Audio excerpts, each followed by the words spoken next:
The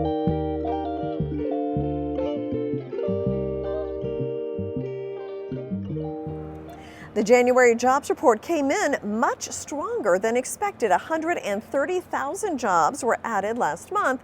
The estimate was 70,000. The unemployment rate came in at 4.3%. The government lost 42,000 jobs. There were 172,000 private sector jobs created, particularly in healthcare and construction. Well, Mattel shares are having their worst day ever, down 30%. Holiday sales were sluggish and it had to offer steep discounts. It hopes for a better 2026 as it pushes into digital and movie merchandise. The company plans to release two movies, Masters of the Universe in June and Matchbox, the movie, in October.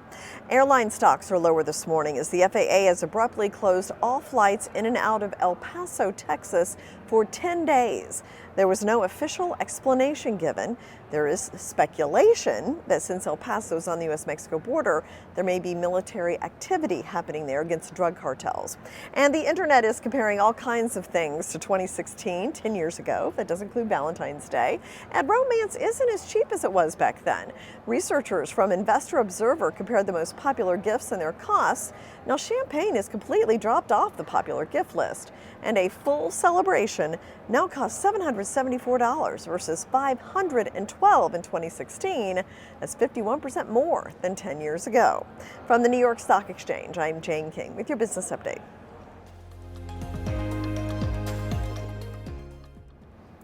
AI isn't killing streaming music. In fact, it's helping Spotify.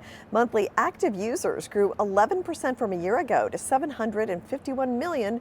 That's despite price increases. Spotify says its AI use is helping boost profits as it drives hyper-personalization to create playlists based on user preferences.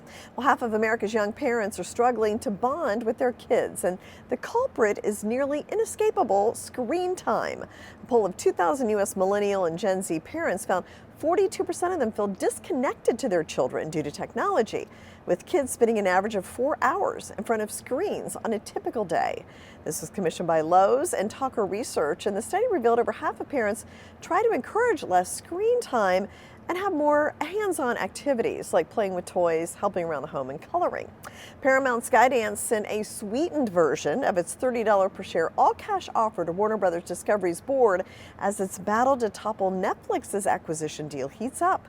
The revised offer includes an agreement to pay the $2.8 billion termination fee to Netflix, as well as a fee for WBD shareholders of 25 cents a share. And the deadline to submit a claim form for 23andMe settlement is fast approaching.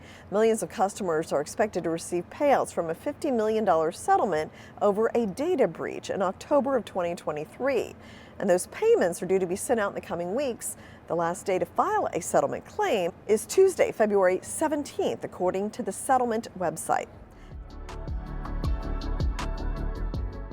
The FDA refused to consider Moderna's application for a new flu vaccine using mRNA technology. Moderna said it received what's known as a refusal to file letter from the FDA, citing the lack of an adequate and well-controlled study. The rare decision from the FDA comes amid increased scrutiny over vaccine approvals under HHS Secretary Robert F. Kennedy Jr., who has criticized mRNA vaccines. Well, half of America's young parents are struggling to bond with their kids, and the culprit is screen time. A poll of 2,000 U.S. millennial and Gen Z parents found 42% feel disconnected from their children due to technology, with kids spending an average of 4 hours a day in front of screens. This was commissioned by Lowe's and Talker Research, and the study revealed over half of parents try to encourage less screen time by providing kids with more hands-on activities like playing with toys, getting outside, and coloring.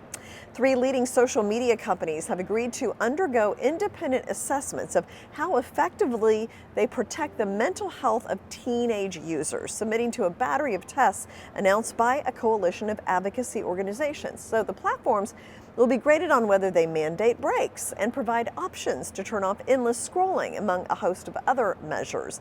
This does include TikTok, Snapchat, and others. Now, companies that reviewers rate highly will receive a Blue Shield badge. From the New York Stock Exchange, I'm Jane King. Here's to your health.